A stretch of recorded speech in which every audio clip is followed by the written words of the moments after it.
All right, guys, we can't control a lot of stuff that happens to us, but you can control where you purchase your next home. The other day, I spoke to our sponsor, Ryan Gregory, about some of the hottest spots to live in the Portland area. This is why Ryan is the retailer, or the realtor, everyone needs to know. Check it out.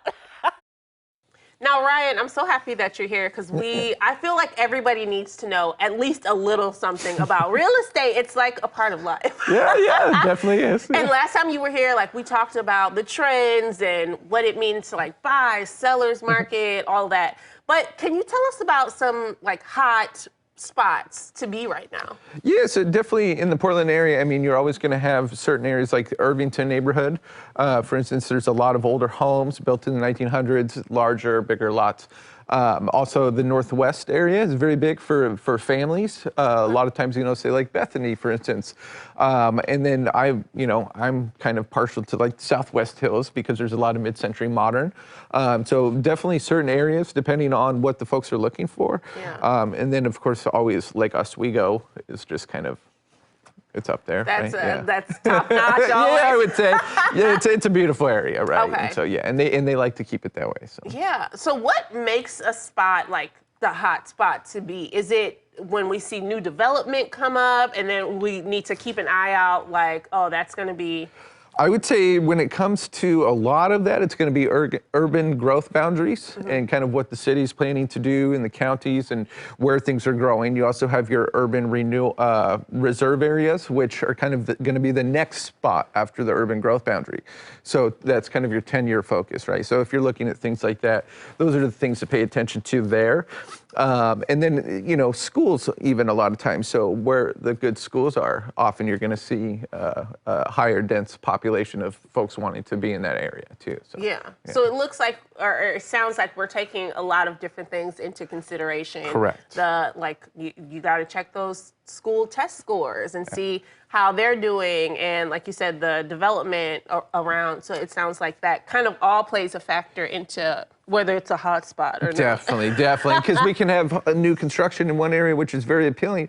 But if there's nothing else really around, say the infrastructure, grocery markets, that sort of thing, it's not going to be as appealing as something that would be in the heart of town. Yeah. There's many variables. And when it comes to, looking 5-10 years down the road, those urban growth boundary things are going to be key. So. Now, what happens if, 1 year we move into a new house or something, and now maybe we're not so hot in that? Yeah. How do we know? Like, how can we keep an eye out for, maybe I'm not in the most happening spot right now? Yeah, so some of those things are a little bit out of our control. I would use the Pearl District as a great example. Over the last few years, we've seen a lot of changes downtown where the Pearl District has always been a very appealing place. I think you and I spoke one time where you mentioned that was kind of what people told you about Portland was the Pearl District.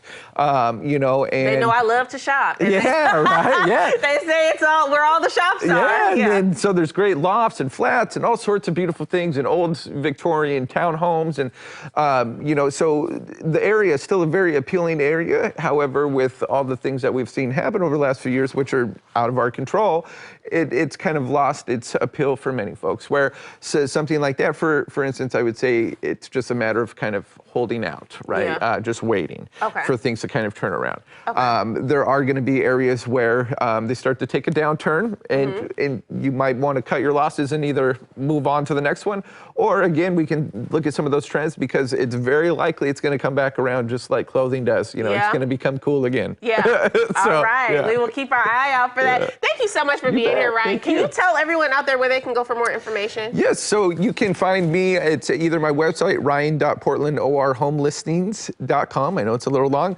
Or you can email me at ryan@hudsoncarter.com as well. And I look forward to helping you guys. So. Perfect. Thank you so much. Thank you. Yeah. Oh, we love having Ryan on the show. Make sure you call our sponsor, Ryan Gregory, today. You can see all his info on that screen right there. Pick up the phone or, shoot him an email.